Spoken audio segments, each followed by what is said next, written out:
Hello दोस्तों, आप सभी का अपने YouTube channel best education centre में हार्दिक स्वागत है। दोस्तों आज हम पढ़ने वाले हैं क्लास 10th का एक्सरसाइज 3.3 का जो बाकी प्रश्न रह गए थे, प्रश्न संख्या 3 के जितने भी प्रश्न हैं उसको आज हम सोल्व करेंगे।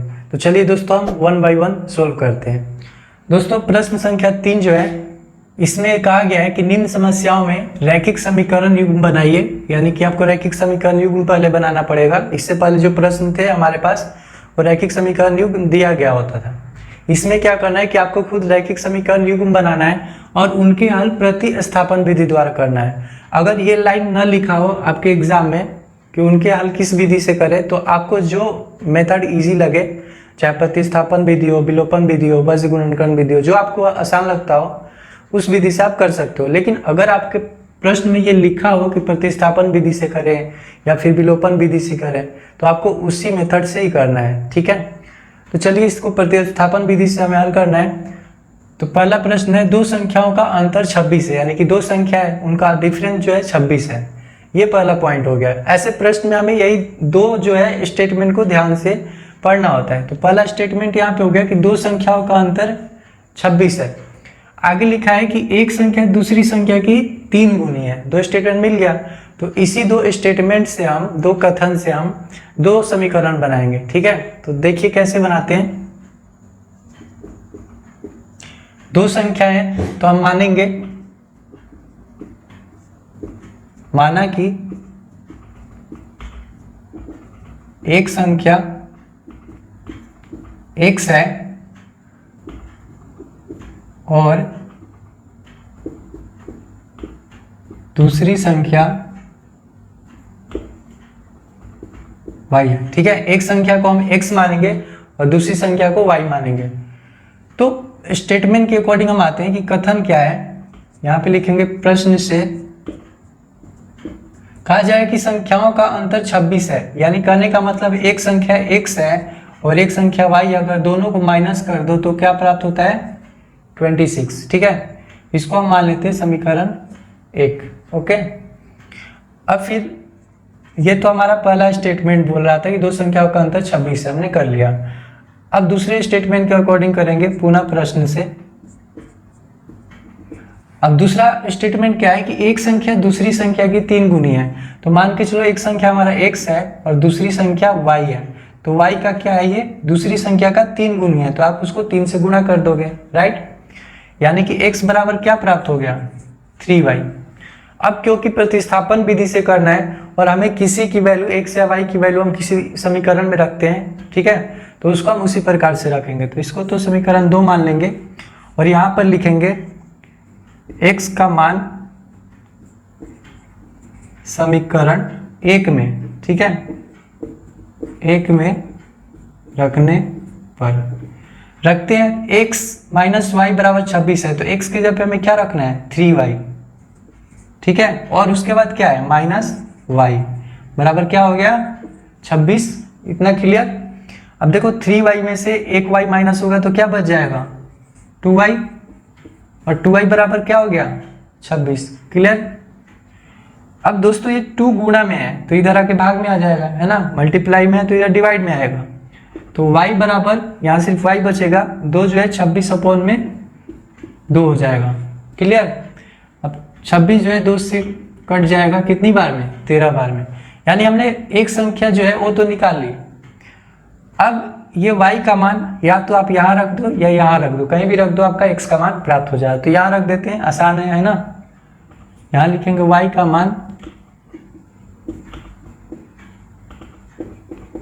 समीकरण किस में, 2 में, समीकरण 2 में रखने पर। तो दोस्तों समीकरण 2 क्या है, x बराबर 3y, x बराबर क्या है, 3y, और 3 गुणा y का मतलब हो गया 13, यानी कितना प्राप्त हो गया, 39, है ना। तो इस प्रकार से जो संख्याएं हैं वो क्या है, 13 है और 39 है, ठीक है, तो ये संख्या हमें प्राप्त होगी 13 और 39, ये हमारा आंसर प्राप्त हो गया। आपको यहाँ पर एक और चीज बताता हूँ कि जैसे इस प्रकार के जब प्रश्न आपके एग्जाम में आते हैं या आप जब आप सोल्व करते हो और आपको ये चेक करना होता है कि क्या मैंने ये निकाला है तो आंसर सही है या गलत है, तो इस आंसर से आप प्रश्न बनाने की कोशिश करो। कैसे? अब दो प्रश्न को हम देखेंगे कि क्या लिखा है। संख्या हमारे पास 13 और 39 आ गया। दो संख्या क्या कर रहा था, दो संख्याओं का अंतर 26 है, तो हम माइनस करके देखते हैं। देखो यहाँ पर 39 माइनस 13 अगर करोगे तो 26 प्राप्त हो जाएगा ना, 39 में से 13 माइनस करेंगे तो 26 प्राप्त हो जाएगा, राइट। तो देखो हमारा पहला तो स्टेटमेंट क्लियर। एक संख्या दूसरी संख्या की 3 गुनी है। देखो 13 का 3 गुना 39 होता है ना, 13 26 13 39 होता है ना। तो इस प्रकार से दोनों स्टेटमेंट क्या हो गया, प्रूफ हो गया, यानी कि बिल्कुल प्रॉपर सही है, ठीक है। तो आई होप आपको ये जो है फर्स्ट प्रश्न समझ में आ गया होगा, है ना। अगली बार ये अगर प्रश्न अगर आ जाता है या आपको कोई पूछ देता है तो आप कर लोगे, राइट। अब करते हैं सेकंड प्रश्न। दोस्तों सेकंड प्रश्न है इसमें कि दो संपूरक कोणों में बड़ा कोण छोटे कोण से 18 डिग्री अधिक है तो उन्हें ज्ञात कीजिए। तो आपको मालूम होगा कि जो पूरक कोण होता है, पूरक कोण मान के चलो कि ए और बी दो पूरक कोण है तो इनका योगफल जो होता है 90 डिग्री, और जो समपूरक होता है, समपूरक जो कोण होता है ए प्लस बी तो ये होता है 180 डिग्री। पूरक कोण में दो कोणों का योगफल जो है 90 डिग्री और समपूरक कोणों में 180 डिग्री होता है। किस प्रकार से होता है, जैसे मान के चलो ये 90 डिग्री हो गया, ठीक है, ये 90 डिग्री हो गया, इसको इस प्रकार से लिखते हैं 90 डिग्री को। अब इसमें मान चलो कि एक यहाँ पर बीच में आ गया, ठीक है, लाइन। तो यहाँ पर अगर ए है और ये बी है तो दोनों को मिलाकर अगर ये 90 डिग्री आ जाए, ठीक है, तो क्या कहलाएंगे, एक दूसरे के पूरक कहलाएंगे। और संपूरक कब होते हैं, जब मान के चलो कि ये आपको मालूम होगा कि एक लाइन पर जो 180 डिग्री का कोण बनता है, राइट। तो जब मान चलो ये ए है और ये बी है तो इन ए और बी दोनों कोण को मिलाकर 180 डिग्री जब हो जाए तो उसको हम क्या कहेंगे, समपूरक कोण। क्लियर। तो यहाँ पर समपूरक है, यानी कि दो कोणों का योगफल क्या होगा, 180 डिग्री होगा। तो करते हैं सोल्व, कैसे करना है। यहाँ पर उसी प्रकार से हमें क्योंकि कोण मालूम करना है तो जो मालूम करना है तो वही मानते हैं। माना कि अब देखो यहाँ पे बड़ा कोण और छोटा कोण है, तो माना कि बड़ा कोण जो है,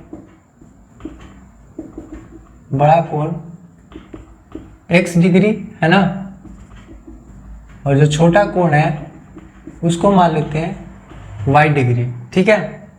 एक को x मान लिया और एक को y मान लिया। अब देखो प्रश्न में दो बातें ध्यान रखना है। पहली बात कि ये दोनों क्या है, संपूरक कोण है, स्टेटमेंट यहाँ पे एक मिल गया। दूसरी बात है कि बड़ा कोण छोटा कोण से 18 डिग्री अधिक है। दो बातें मिल गई और इन्हीं दो बातों से हमें समीकरण बनानी है। तो दो संपूरक कोण है तो यहाँ पे लिखेंगे प्रश्न से क्योंकि दोनों समपूरक कोण है, समपूरक कोण है, इसलिए दोनों कोणों का योगफल यानी x प्लस वाई क्या हो जाएगा, 180 degree, right. x plus Y बराबर 180 डिग्री। अब दोस्तों देखो क्या होगा, ये तो हो गया समीकरण एक। दूसरी बात है कि बड़ा कोण छोटे कोण से 18 डिग्री अधिक है। तो बड़ा कोण कौन सा है, पहले लिख लो यहाँ पर पुनः प्रश्न से। तो बड़ा कोण यानी कि x और छोटा कोण यानी कि y और उससे छोटे कोण से क्या है, 18 अधिक है, राइट। बड़ा कोण छोटे कोण से 18 अधिक है, अधिक का मतलब प्लस है, एक्स्ट्रा है ना। तो अब x का मान जो है हम इस समीकरण एक में रखेंगे, यहाँ पे लिखेंगे x का मान समीकरण एक में रखने पर, तो जब आप x का मान रखोगे यानी x के स्थान पर क्या करना है, y प्लस 18 लिखना है। तो y प्लस 18 डिग्री और पहले से ही प्लस का y है ना, x के जगह पे y प्लस 18 और प्लस y बराबर 180 डिग्री, राइट। तो दोस्तों y और y दो y हो जाएंगे ना, और 180 और इसको क्या करेंगे, बॉर्डर पार करा देंगे, तो इधर प्लस में था तो इधर आकर क्या हो जाएगा, माइनस में। ठीक है, तो अब दोस्तों y 2 गुना में है तो ये डिवाइड में आ जाएगा, लेकिन 180 में से आप 18 डिग्री माइनस करोगे तो कितना बचेगा, 162 डिग्री। ठीक है, और 2 गुना में है तो 2 यहाँ पर भाग में हो गया, तो 2 से ही काटेंगे तो 8 दूना 16 और 1 यानी कि 81 डिग्री आ जाएगा। राइट, तो y बराबर तो आपको 81 डिग्री प्राप्त हो गया। अब क्या करेंगे कि y का मान यहाँ पे रख देते हैं ना, समीकरण 2 में y का मान समीकरण 2 में रखने पर तो x बराबर क्या हो जाएगा, x बराबर y प्लस 18, यानी y का मतलब 81 और प्लस 18 डिग्री, तो 81 और 18 कितना हो जाएगा, 99 डिग्री। ठीक है, तो हमारे पास जो ये बड़ा कोण है, ठीक है, यहाँ पर लिखेंगे कि बड़ा कोण बराबर 99 डिग्री और जो छोटा कोण है वो क्या हो गया, 81 डिग्री, और ये आपके क्या हो गए आंसर। अब इसमें भी आप चेक कर सकते हो, देख लो, इन दोनों को प्लस करोगे तो 9 1 10 और 9 8 17 1 18 यानी 180 डिग्री आ जाएगा, है ना। तो संपूरक कोण प्रूफ हो गया कि दो कोणों का योगफल 180 हो गया। अच्छा, इनका अंतर 18 है, आप देख सकते हो कि 99 में से 18 माइनस करोगे तभी तो 81 बचेगा ना। तो दोनों जो है कंडीशन फॉलो हो रहा है, यानी कि बिल्कुल हमारा आंसर करेक्ट है। ठीक है, इस प्रकार से आप एग्जाम में चेक भी कर सकते हो। तो अब करते हैं इसका तीसरा प्रश्न। दोस्तों आपका तीसरा प्रश्न है, एक क्रिकेट टीम के कोच ने 7 बल्ले तथा 6 गेंदे, ठीक है, 7 बल्ले यानी बैट और 6 बॉल 3800 रुपये में खरीदता है। ठीक है, तो पहला कंडीशन तो यहाँ पे आ गया कि 7 बल्ले और 6 गेंद कितने में, 3800 रुपये में, और बाद में उसने 3 बल्ले और 5 गेंदे 1750 रुपये में खरीदता है। तो प्रत्येक बल्ले और प्रत्येक गेंद का हमें क्या करना है, मूल्य ज्ञात करना है। ठीक है, तो दोस्तों यहाँ पर बल्ला और गेंद है तो इसी को मानेंगे हम। ठीक है, माना कि एक बल्ले का मूल्य लिख लो, है ना, कीमत भी लिख सकते हो, का मूल्य x रुपया है तथा एक गेंद का मूल्य y रुपया है। ठीक है, एक बल्ले का मूल्य x है और एक गेंद का हमने y मान लिया। ठीक है, इसको आप ऐसे भी लिख सकते हो। ठीक है, आप इसको ऐसे लिख लो, बराबर रुपीज x, और यहां पर लिख लो एक गेंद का मूल्य बराबर रुपीज y। ठीक है, ये x और ये y। ठीक है, आप ऐसे लिख लोगे, अच्छा लग रहा है। अब देखो यहाँ प्रश्न के अनुसार जाएंगे। प्रश्न से तो प्रश्न में पहला स्टेटमेंट है कि 3 बल्ले और 5 गेंद का जो टोटल खर्च है 1750 रुपये है।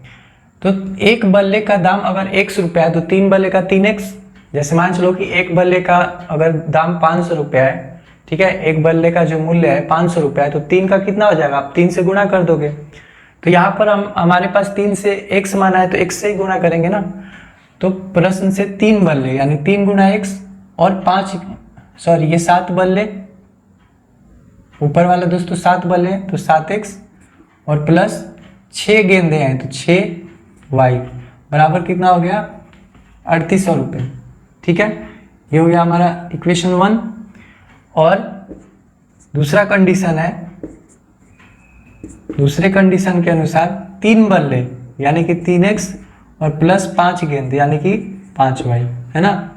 तो 3 बल्ले और 5 गेंद का टोटल मूल्य कितना है, 1750 रुपये। तो ये तो हो गया समीकरण 2। तो 2 समीकरण हो गए प्राप्त। अब प्रतिस्थापन विधि में हम क्या करते हैं, किसी x या y का मान निकालकर किसी दूसरे समीकरण में रखते हैं, है ना।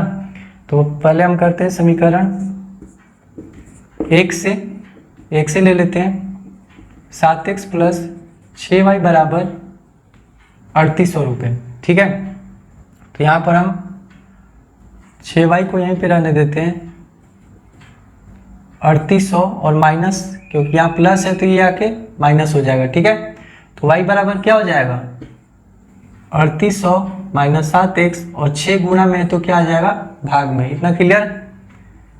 थोड़ा सा इसमें कैलकुलेशन टफ है, ध्यान से देखना। अब y का मान क्या करना है, y का मान समीकरण देखो हमने 1 से ये किया है, तो अब समीकरण 2 में रखेंगे। समीकरण 2 में रखने पर ये काम आप समीकरण 2 से भी कर सकते थे, लेकिन जो 2 से करोगे तो उसको 1 में रखते हैं। ठीक है, हमने 1 से किया है तो 2 में रखेंगे, यानी कि 3x plus 5y, 3x plus 5y बराबर क्या है 1750।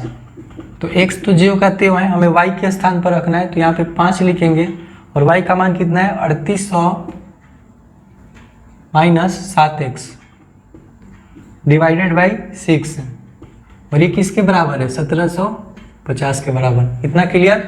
हमने 5 और y की जगह पे जो y का ये मान निकाला है उसको रख लिया है। अब इसको सोल्व करेंगे, या कुछ नहीं है तो 1 है ना, तो 1 और 6 का एलसीएम 6 हो गया। अब 6 में 3 से गुना होगा तो क्या हो जाएगा 18x, 5 को 3800 से गुणा करेंगे तो क्या हो जाएगा 0 0, 8 पंजे 40 और 5 थे 15 और 4 19। ठीक है, एक बार चेक कर लो, 8 पंजे 40 और 5 थे 15 और 4 19 करेक्ट है।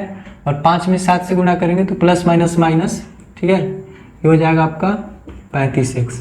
और ये 6 अभी नेक्स्ट स्टेप में हम क्या करेंगे यहाँ पे ले जाएंगे। ठीक है, अब दोस्तों 18x और यहाँ पे माइनस का 35x है, तो 18 में से 35 माइनस करेंगे तो माइनस 17x बचेगा। ठीक है, अब क्या करेंगे कि ये जो है इसको तो ऐसे ही जो कहते हैं एक बार लिख लो, एक लाइन और हम कर लेते हैं। 19,000 भाग में इधर आके गुणा में हो जाएगा, तो 1750 गुणा 6, तो माइनस 17x बराबर क्या हो जाएगा दोस्तों, इसको गुणा करेंगे 0, 6 पचे 30, 0 हासिल 3, 6 सते 42 और 3 45 और 6 और 4 10। सही है ना।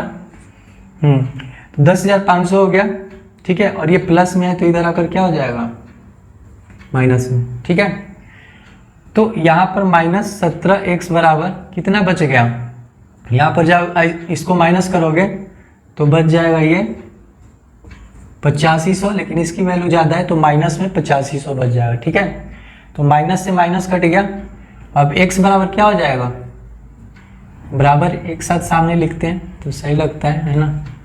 17 को क्या करेंगे भाग दे देंगे, तो 17 पचे 50 और 2 0 यानी 500 रुपया। तो x यानी कि बल्ले का मूल्य कितना है 500 रुपया है।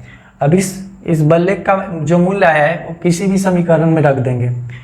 तो ये आई होप नोट कर लिए होगे, है ना, स्क्रीनशॉट ले लिया करना या नोट कर लिया करना पॉज करके। मैं यहाँ पे रफ करता हूँ।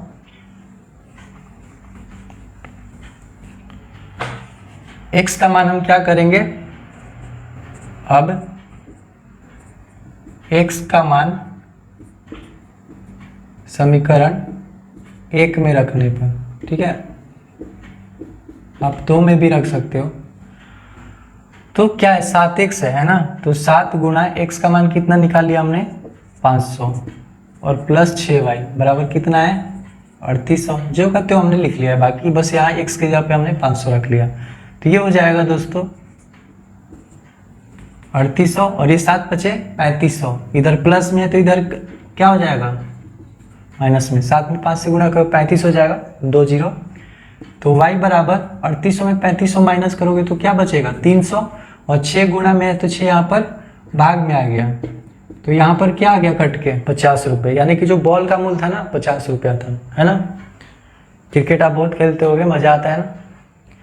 क्रिकेट के साथ पढ़ाई भी किया करो, क्योंकि 10वीं क्लास है। 10वीं क्लास में आपका जो है 10 साल जो आपने जो भी मेहनत किया है उसको आपको दिखाना पड़ता है कि 10वीं क्लास में आपने क्या किया है। ठीक है, 10th क्लास में अच्छे मार्क्स लाओ, टॉपर्स बनो, बेस्ट ऑफ लक। लेकिन मेहनत के ऊपर है।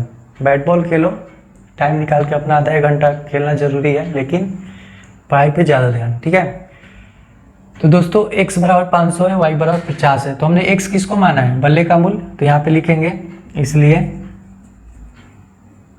एक बल्ले का है ना, एक बल्ले का मूल्य बराबर 500 रुपये। और एक गेंद का जो मूल्य है वो कितना है, 50 रुपये। ठीक है, आप इसको ऐसे लिख लो क्योंकि रुपीस को हम सिंबल जो है पहले लगाते हैं। तो 500 ये हो गया 50। तो ये दोस्तों आपका क्या हो गया, आंसर हो गया इस प्रश्न का। राइट है। इसको भी आप चेक करना है तो कर सकते हो। यहाँ पे देखो 7 को 5 से गुना करो तो 35 और 6 को 5 से गुना करो तो 300। तो 3500 और 300 क्या हो गया, 3800। करेक्ट। उसी तरीके से दूसरा समीकरण दिया, ये रहा। तो 5 में 3 से गुना करो तो 1500, यहाँ पे 500 में 3 से करो 1500 हो गया, और ये 5 पचे 25 यानी 250। तो 15 और 2 1750 हो जाएगा। प्रूफ। तो इस प्रकार से हम तीसरा प्रश्न करेंगे। अब करते हैं चौथा प्रश्न। दोस्तों प्रश्न संख्या 4 है कि एक नगर में टैक्सी के भाड़े में एक नियत भाड़े के अतिरिक्त चली गई दूरी पर भाड़ा सम्मिलित किया जाता है। आप जिस सिटी से भी हो, ठीक है, दिल्ली, मुंबई, आगरा, इलाहाबाद, कानपुर, लखनऊ, पटना, आरा, ठीक है, या किसी राजस्थान, हरियाणा, पंजाब के किसी भी स्टेट से हो, ठीक है, मध्य प्रदेश से हो, छत्तीसगढ़ से हो, यानी किसी भी स्टेट से हो, आप बंगाल से हो, तो आपने टैक्सी में कभी अगर सफ़र किया होगा तो आप देखे होंगे कि टैक्सी में जब वो मीटर लगा होता है, जब वो ऑन करते हैं तो एक बेस प्राइस होता है और वहाँ से उनका काउंटिंग चालू होता है। ठीक है, तो यानी कि उनका बेस प्राइस एक फिक्स होता है कि आप भले 1 किलोमीटर जाओ या 2 किलोमीटर जाओ, इतना रुपया तो लगना ही लगना है आपको। ठीक है, उसके बाद बेस प्राइस के अलावा अगर आप 1 किलोमीटर जाते हो तो उस किलोमीटर के हिसाब से वो अलग से पैसे काउंट करते हैं। तो वही यहाँ पे कहानी है कि एक नगर में टैक्सी के भाड़े में एक नियत भाड़े के अतिरिक्त चली गई दूरी पर भाड़ा सम्मिलित किया जाता है 10 किलोमीटर की। यहाँ से बात समझने वाली है कि 10 किलोमीटर की दूरी के लिए टोटल भाड़ा जो है 105 रुपया देना पड़ रहा है, और वही 15 किलोमीटर के लिए 155 रुपये देना पड़ रहा है। 2 पॉइंट हमें मिल गया। तो इसी को हम सोल्व करेंगे और हमें निकालना क्या है, नियत भाड़ा निकालना है और प्रति किलोमीटर भाड़ा क्या है वो निकालना है। यानी फिक्स प्राइस जो है, जो बेस प्राइस है वो हमें बताना है, और प्रति किलोमीटर जो है रेंट वो बताना है। और एक व्यक्ति को 25 किलोमीटर यात्रा करना है तो उसे और कितना देना पड़ेगा, मतलब ये भी निकालना है। तो देखो किस प्रकार से करेंगे। माना कि टैक्सी का नियत भाड़ा, ठीक है, 100 रुपया है, और प्रति किलोमीटर, ठीक है, समझ में आ रहा है ना, प्रति किलोमीटर का भाड़ा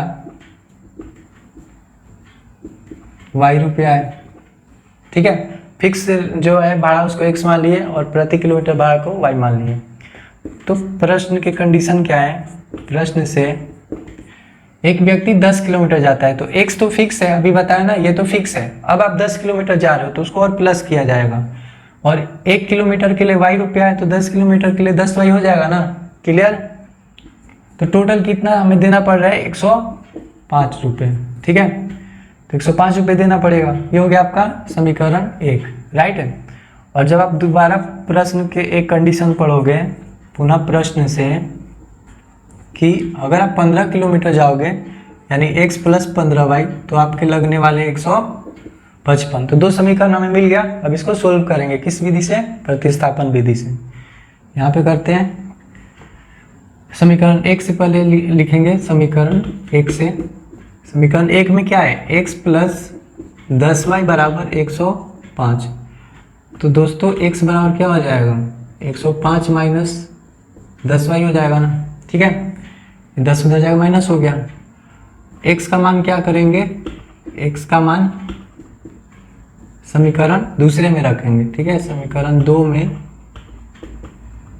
रखने पर, तो जब आप समीकरण 2 में रखोगे तो x की जगह पे आपको क्या रखना है, आप 105, ठीक है, 105 - 10y और प्लस 15y है, तो यहाँ पे लिखोगे प्लस 15y बराबर कितना है, 155। समझ में आ रहा है ना। x की जगह पे मैंने क्या किया कि 105, ठीक है, ये x की जगह पे 105 और -10y रख दिया, ये x का मान है, और प्लस 15y बराबर 155। अब दोस्तों यहाँ पर 15 में से 10 गया तो 5y बचेगा, है ना, और ये 155 उधर जाकर माइनस में हो जाएगा ना, क्योंकि यहाँ पर प्लस में है, ठीक है, यहाँ कुछ नहीं होता है तो प्लस होता है। तो y बराबर क्या हो जाएगा, 155 में से 105 माइनस करोगे तो 50 बचेगा ना, और 5 यहाँ पर डिवाइड हो गया है, यानी कि 10 बार में कट गया। तो y बराबर क्या प्राप्त हो गया, 10, ठीक है। यानी कि जो प्रति किलोमीटर भाड़ा जो हमने माना है y, उसका मान कितना है, 10 रुपया, ठीक है। तो ये हो गया 10 रुपया y। अब y का मान समीकरण 1 में रखने पर, आप 1 में रख सकते हो, 2 में रख सकते हो, ठीक है, किसी में भी रख सकते हो। तो x प्लस 10y, तो x और प्लस 10 और गुना y का मान कितना है, 10, कितना देना पड़ रहा है, 105 रुपया। तो x बराबर क्या हो जाएगा, 10 गुना 10 कितना होता है, 100, 105 माइनस 100 हो जाएगा, है ना। तो कितना बचेगा, 5। यानी कि मैं यहाँ पे लिख देता हूँ, है ना, इसको रफ कर देता हूँ। तो आप कह सकते हो कि x का मतलब जो नियत भाड़ा है, नियत भाड़ा जिसको हमने x माना है, वो कितना है, 5 रुपया। 5 रुपया आपको तो देना ही देना है। और जो प्रति किलोमीटर भाड़ा है जिसको हमने y माना है, वो कितना है, 10 रुपया। समझ गया ना। तो एक तो ये आंसर हो गया जो यहाँ तक पूछ रहा था कि भाड़ा क्या है, ठीक है। आप चेक कर सकते हो, देखो 5 और 10 किलोमीटर का कितना हो जाएगा, 10 गुना 10 100, तो 100 और 5 कितना हो जाएगा, 105। तो ये वाला फुलफिल हो गया आपके कंडीशन। 15 किलोमीटर के लिए 15 दार 150 और 5 155 हो जाएगा, है ना। तो बिल्कुल ओके है आंसर। अच्छा बात है कि अगर 25 किलोमीटर यात्रा करने पर, तो यहाँ पर 25 किलोमीटर की यात्रा पर कुल, ठीक है, कुल हम यहाँ पे भाड़ा निकालेंगे। कुल भाड़ा बराबर क्या हो जाएगा, फिक्स है, एक फिक्स है ना, 5 तो फिक्स है, और प्रति किलोमीटर 10 वाला है। तो 5 और 25 में 10 से गुणा करोगे तो 250 हो जाएगा। तो 250 और 5 कितना हो जाएगा, 255 रुपया, ठीक है। तो 255 रुपया उसको देना पड़ेगा, ठीक है। यदि वो व्यक्ति 25 किलोमीटर यात्रा करेगा तो 5 तो फिक्स है, और 25 किलोमीटर, 1 किलोमीटर का 10 हो गया, तो 25 किलोमीटर का 250, और 5 प्लस करें 255। क्लियर। तो इस प्रकार से हम प्रश्न संख्या 4 करेंगे। अब करते हैं प्रश्न संख्या 5। दोस्तों प्रश्न संख्या 5 है कि यदि किसी भिन्न के अंश और हर, भिन्न आपको मालूम होगा p/q के फॉर्म में, है ना, जिसमें इसको हम अंश कहते हैं और इसको हर कहते हैं। तो कहा जाए कि अंश और हर में 2 जोड़ दिया जाए तो 9/11 हो जाता है। पहला स्टेटमेंट तो यहाँ पर है, ठीक है, तो वह 9/11 हो जाती है। और यदि अंश और हर दोनों में 3 जोड़ दिया जाए तो कितना हो जाती है, 5/6 हो जाती है। दूसरा स्टेटमेंट यहाँ पर है। तो वह भिन्न ज्ञात कीजिए, यानी हमें p/q ज्ञात करनी है, ठीक है। तो किस प्रकार से ज्ञात करेंगे, यहाँ पर लिखेंगे माना कि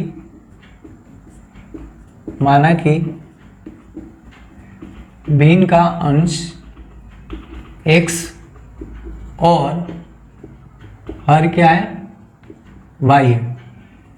तो भिन्न क्या हो जाएगा दोस्तों, अंश ऊपर होता है और हर नीचे होता है। इतना समझ में आ गया ना। तो हमें यही ज्ञात करनी है। तो पहले x और y का मान निकालें। तो सबसे पहले आते प्रश्न से। प्रश्न से पहला जो कंडीशन है कि अंश और हर दोनों में क्या कर दो, आप 2 जोड़ दो, है ना। तो 2 प्लस कर दिए तो कितना हो जाता है, 9/11। अंश और हर में 2 जोड़ोगे तो 9/11 हो जाती है ना। तो इसको क्रॉस मल्टीप्लाई करोगे, इसको इधर और इसको इधर, तो 11 को इधर लाएंगे, है ना, 11 और x + 2 और इधर 9, ये इधर चला गया ना, y + 2। समझ में आ रहा है ना, ये इधर और ये इधर ऐसे क्रॉस में, ठीक है। तो जब मल्टीप्लाई करो तो यहाँ पे हो गया 11x + 22, है ना, और ये हो गया 9y और +18। इसको इधर लाओगे, ठीक है। तो 11x - 9y और ये उधर चला जाएगा तो 18 और -22। अब ये दोस्तों हो गया 11x - 9y बराबर 18 में से 22 माइनस हो गया तो -4। तो ये हो गया समीकरण 1। क्लियर। अब आते हैं दूसरा कंडीशन पे, इसको रफ कर देता हूँ। दूसरा कंडीशन है कि अंश और हर दोनों में 3 जोड़ दिया जाए, है ना। तो यहाँ पे लिखेंगे पुनः प्रश्न से, अंश में भी 3 जोड़ो और हर में भी 3 जोड़ो, तो जोड़ देने पर क्या प्राप्त हो जाती है, 5/6। फिर यहाँ पर क्रॉस मल्टीप्लाई करेंगे तो 6x + 3 और यहाँ पर 5 गुना y + 3, तो ये हो गया 6x है ना प्लस 18, ये हो गया 5y और प्लस 15। तो 5y इधर लाएंगे तो माइनस में हो जाएगा 6x माइनस 5y, 18 उधर जाएगा तो 15 माइनस 18। क्लियर? तो 6x माइनस 5y और 15 में से 18 माइनस होगा तो -3। तो ये हो गया हमारे पास दो समीकरण। ठीक है, एक समीकरण है 11x माइनस 9y बराबर -4 और 6x माइनस 5y बराबर -3। तो दोस्तों अब हमें क्या करना है कि दोनों समीकरण को यहाँ, इसको मैं यहाँ पे रफ कर देता हूँ। ठीक है, यहाँ से रफ कर देता हूँ और यहाँ समीकरण 1 से ले लेते हैं। समीकरण 1 से 11x माइनस 9y बराबर -4। तो यहाँ पर अगर हम 11x को रहने दें तो 9y माइनस में उधर जाके क्या हो जाएगा, प्लस में, यानी x बराबर क्या हो जाएगा, -4 प्लस 9y अपॉन में 11 क्या हो जाएगा, डिवाइड में। ठीक है, अब इस x का मान इस समीकरण में 2 में रखेंगे क्योंकि 1 से हमने ये निकाला है। तो इसको मैं यहाँ पे लिख देता हूँ -9y बराबर -4। ठीक है, इसको मैं रफ कर देता हूँ। यह है हमारा समीकरण 1। तो अब लिखेंगे यहाँ पर x का मान समीकरण 2 में रखने पर 6x है तो 6 गुना x की जगह पे हम क्या लिखेंगे, -4 प्लस 9y अपॉन में 11 और माइनस क्या है 5y बराबर -3। ठीक है ना। अब यहाँ पर कुछ नहीं है तो 1 है, क्योंकि यहाँ पर हमें एलसीएम लेना पड़ेगा। इसको भी रफ कर देता हूँ यहाँ तक। ठीक है, तो यहाँ पर आप देखोगे कि 11 और 1 का एलसीएम हो गया 11। ठीक है, तो ये हो गया 6 में 4 से गुणा करेंगे तो -24 हो गया, और 6 में 9 से गुणा करेंगे तो 54, और साथ में y है। ठीक है, प्लस हो जाएगा। अब देखो यहाँ पर क्या है, माइनस है, तो यहाँ माइनस लगाएंगे। 11 को 1 से भाग लगाएंगे तो 11, 5 से गुणा करेंगे तो 55, साथ में y है, बराबर ये क्या है दोस्तों, -3। अब यहाँ पर 54 में से 55 माइनस होगा तो क्या बचेगा, -1 का y है ना, और ये है -24, और ये उधर ले जाएंगे तो -3 गुणा 11। ठीक है, इसको भी मैं रफ कर देता हूँ। तो आप देखोगे कि यहाँ पर y माइनस माइनस तो कट जाएगा है ना, या फिर ऐसे कर लो -y बराबर -33 और ये हो गया प्लस का 24। तो -y बराबर ये क्या हो जाएगा, 24 9 33 होता है ना, तो माइनस का, यानी y बराबर 9 प्राप्त हो गया है ना। अब क्या करते हैं कि यहाँ पर y का मान, काफी लंबा हो गया है ना प्रश्न, सॉल्यूशन ज़्यादा है इसमें। y का मान समीकरण 1 में रखने पर, तो 1 में रखते हैं, यानी 11x माइनस 9 गुना y का मान 9 बराबर कितना हो गया, -4। 11x बराबर -4 और माइनस 9 9 क्या है 81, उधर जाके प्लस में हो जाएगा है ना। तो अब इसको भी रफ कर देता हूँ, इसका भी अब काम नहीं है, जिसकी जरूरत है मैं हटा रहा हूँ है ना। तो 11x बराबर 81 में से 4 गया तो क्या बचेगा, प्लस का 77। तो x बराबर 77 डिवाइडेड बाई 11, तो 11 सत्ते 77, यानी x बराबर 7 हो गया और y बराबर 9 हो गया। लेकिन हमें क्या बतानी है, भिन्न, तो इसलिए भिन्न बराबर क्या है, x अपॉन में y, और x का मान कितना है 7 और y का मान कितना है 9। तो ये जो है 7 अपॉन में 9 क्या हो गया, आपका आंसर हो गया, राइट। दोस्तों प्रश्न संख्या 6 जो है, 5 वर्ष बाद जैकब की आयु उसके पुत्र की आयु से 3 गुनी हो जाएगी। यानी कि अभी जो एज है इन दोनों की, 5 वर्ष बाद अगर कंपेयर किया जाए, तुलना किया जाए, तो जैकब की जो आयु है उसके बेटे की आयु से 3 गुनी हो जाएगी। और ये तो हमारा एक स्टेटमेंट है कि 5 वर्ष बाद जो है जैकब की आयु उसके पुत्र की आयु 3 गुनी हो जाएगी। इससे आपका एक समीकरण प्राप्त हो जाएगा। दूसरा स्टेटमेंट लिखा है कि 5 वर्ष पूर्व जैकब की आयु उसके पुत्र की आयु की 7 गुनी थी। तो दूसरा स्टेटमेंट यहाँ पर ये हो गया। तो इन दोनों स्टेटमेंट से हम दो रैखिक समीकरण प्राप्त करेंगे। तो क्या हमें निकालनी है? उनकी वर्तमान आयु। तो यही मानेंगे, माना कि जैकब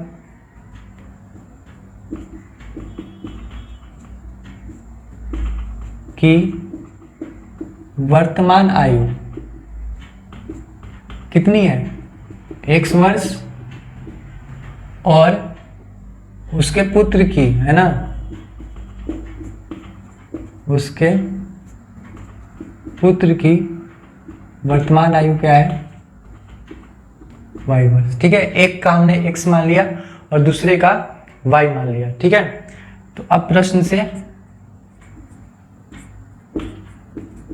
तो पहला कंडीशन क्या है? 5 वर्ष बाद, है ना। तो दोस्तों मान के चलो कि आज आपकी एज 14 साल है, तो 5 वर्ष बाद 14 + 5 करोगे ना, है ना। और अगर 5 वर्ष पहले का है यानी पूर्व का है तो आप 14 में से 5 माइनस करोगे, या 15 का अगर एज है तो 15 में से 5 माइनस करोगे।